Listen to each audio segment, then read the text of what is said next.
For as long as the Northwestern Shoshone could remember, they had wintered on the bend of a river they called Boa Ogoi, the Bear River, where warm springs rose steaming through the snow and the willows broke the wind. On the frozen morning of January the 29th, 1863, a chief named Sagwitch stepped out into the cold and saw what he first took for steam rising off the water. It was not steam. It was the breath of cavalry horses, massed on the bluff above his sleeping village. What was about to happen here would become, by most measures, the deadliest single massacre of Native people by the United States Army in all the American West. And the country, its eyes fixed on the Civil War, would barely notice it had happened at all. The Bear River Massacre, Boa Ogoi, 1863. To understand what was lost that morning, you have to begin long before it, with a people and a place. They called themselves the Niue, the people. To the newcomers, they were the Northwestern Shoshone, and their country was vast, from the Weber River north to the Snake, from Bear Lake west toward the Raft, a high, cold, generous land. They lived by a seasonal round measured in centuries, salmon and trout from the rivers, camas and seeds from the meadows, pine nuts from the hills, game from the high country. Moving with the year across a homeland they knew the way you know a face. And in the deep of winter, they came home to Boa Ogoi, where Beaver Creek met the Bear River. Hot springs steamed up through the frozen ground. They called the place Mosun Kani, the home of the lungs. And the willow thickets and a sheltered gully gave shelter and fuel against the worst of the cold. Here, at the turning of the year, the bands gathered for the warm dance. A prayer, they said, for good health, for food, and for the return of the life-giving plants.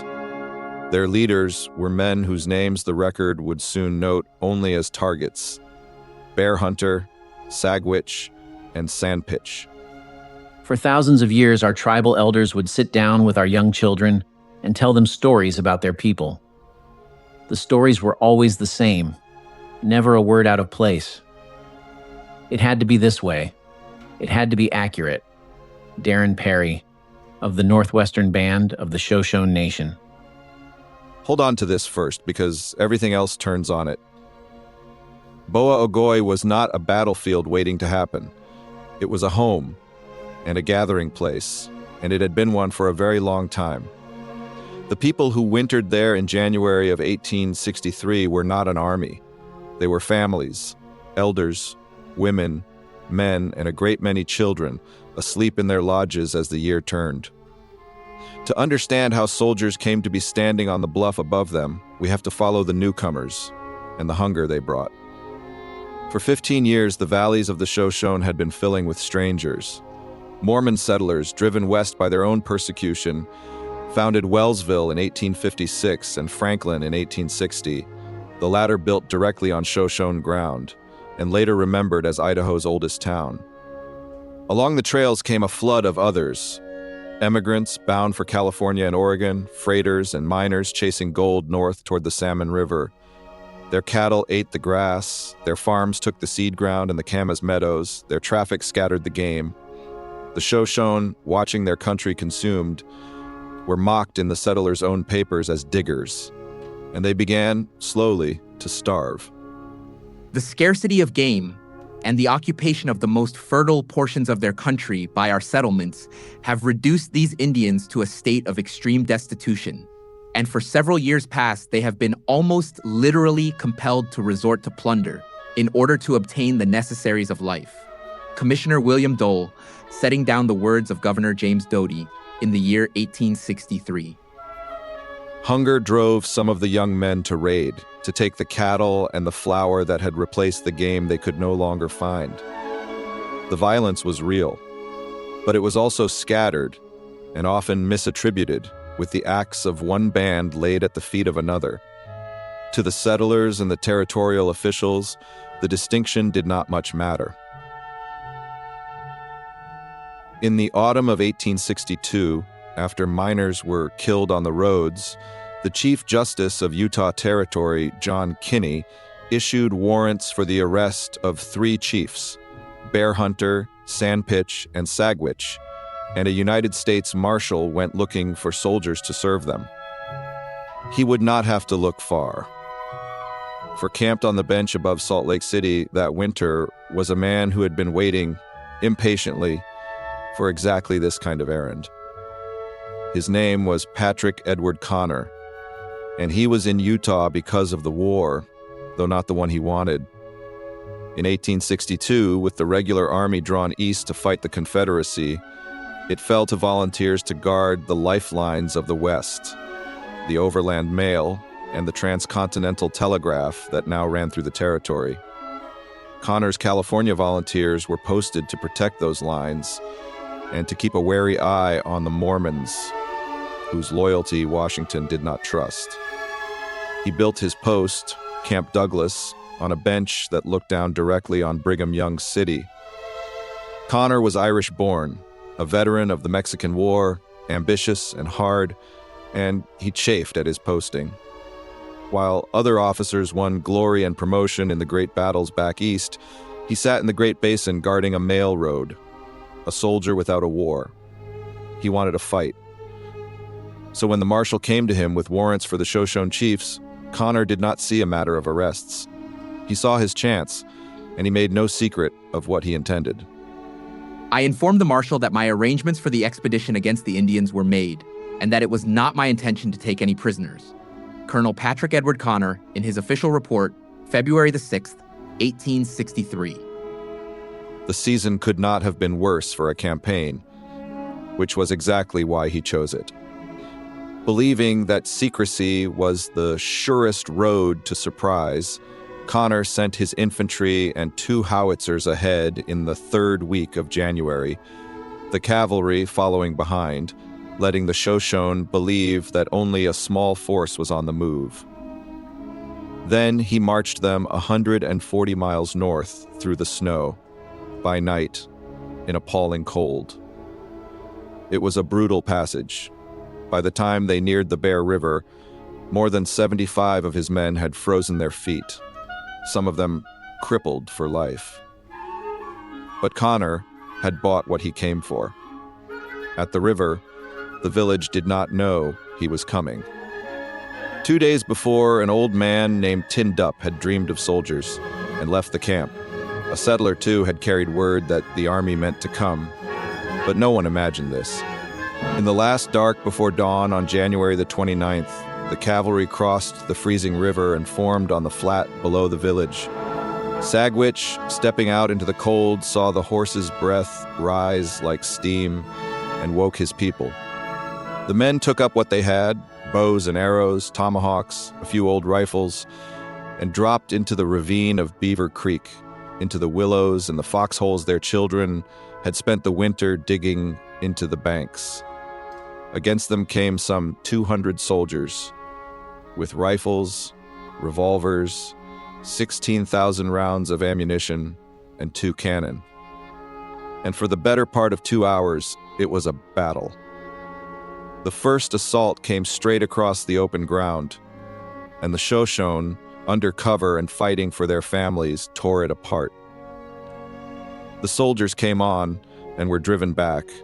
Men fell in the snow. The attacker's own commander would admit that his line had bent under the fire.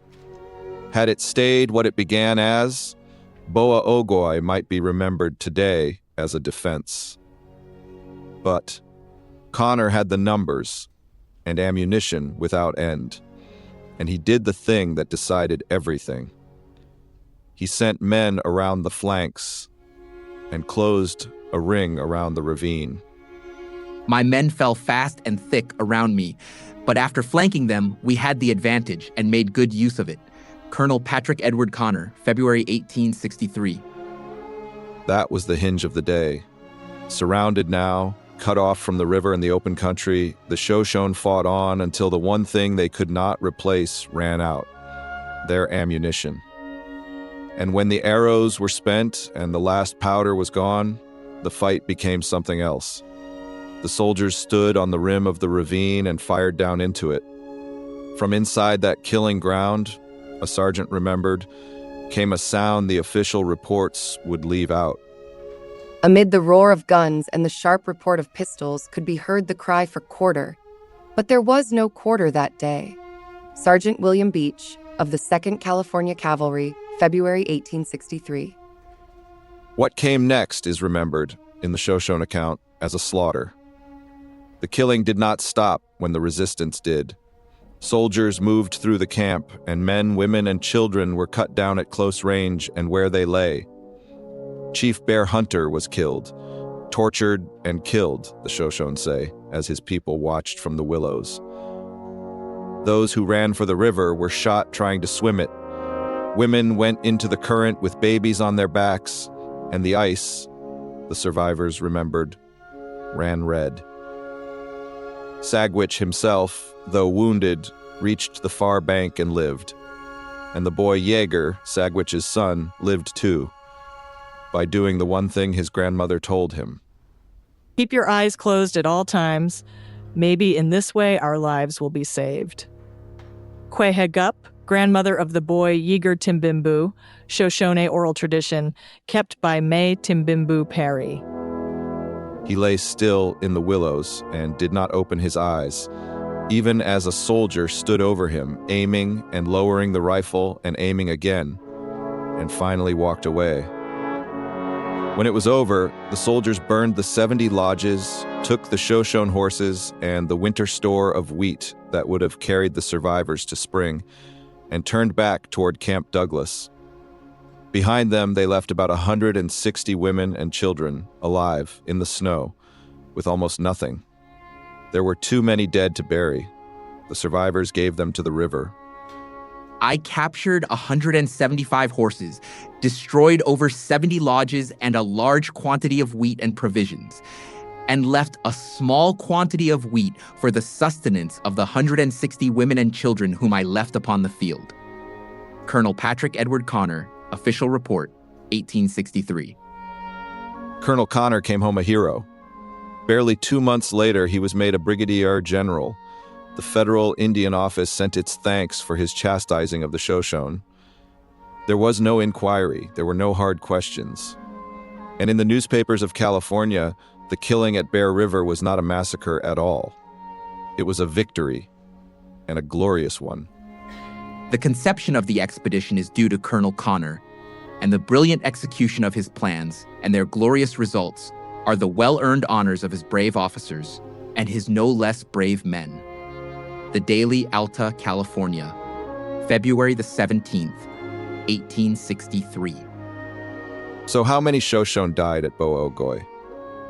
The honest answer is that no one will ever know for certain, because no full count was ever taken. Connor's men found 224 bodies, and Connor himself admitted the number was incomplete. A sergeant who was there put it nearer 280. The standard history settles around 250 dead, among them at least 90 women and children. The Shoshone, who lost the most and counted the longest, say the true number runs from 350 to 500. The bodies lay in the ravine, in the willows, and under the winter ice. The survivors scattered, and the men who wrote the reports had every reason to round the horror down. But whatever the figure, this much is not in dispute. A great many of the dead were not warriors. And that is why the word matters. For 70 years, the marker on the road called it the Battle of Bear River. But a battle is a meeting of armies. This had begun as one, and it had not ended as one. When you attack a sleeping village of Indian men, women, and children, you can't call that a battle. May Timbimbu Perry, Shoshone historian, keeper of the survivors' account. By the careful reckoning of the National Park Service, Boa Ogoi was the bloodiest massacre of Native people in the American West. Deadlier than Sand Creek, deadlier than the Marias, deadlier than Wounded Knee. And yet Sand Creek and Wounded Knee are remembered, and Bear River is not. Why? Because it fell in the middle of the Civil War, in a territory most Americans could not have found on a map, against a people the nation had already decided not to see, because it was called a battle. And because, unlike Sand Creek, no one in Washington ever demanded to know what had truly happened on that river. It did not enter the national memory. It simply dropped out of it. But it never dropped out of the memory of the people who lived through it. Sagwitch survived and rebuilt. His broken band endured, and in time they founded a town of their own at Washakie. His descendants carried the story forward, told the same way each time, never a word out of place.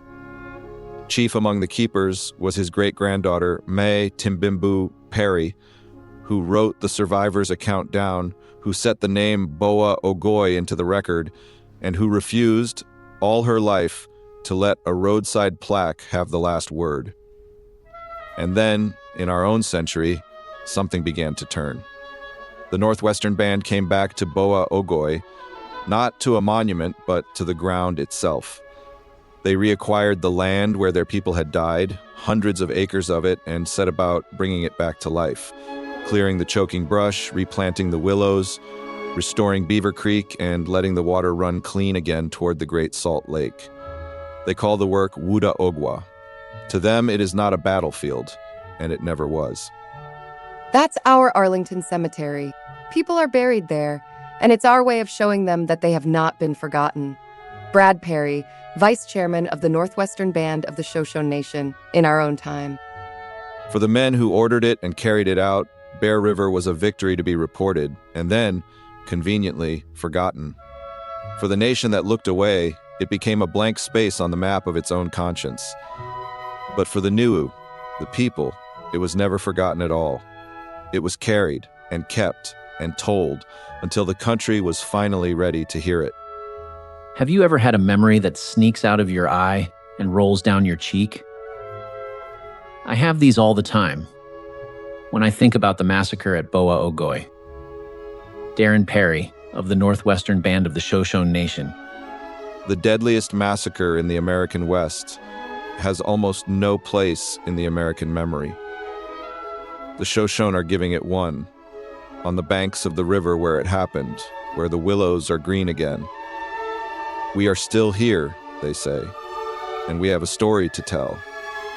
From ember and ash, this was the Bear River Massacre.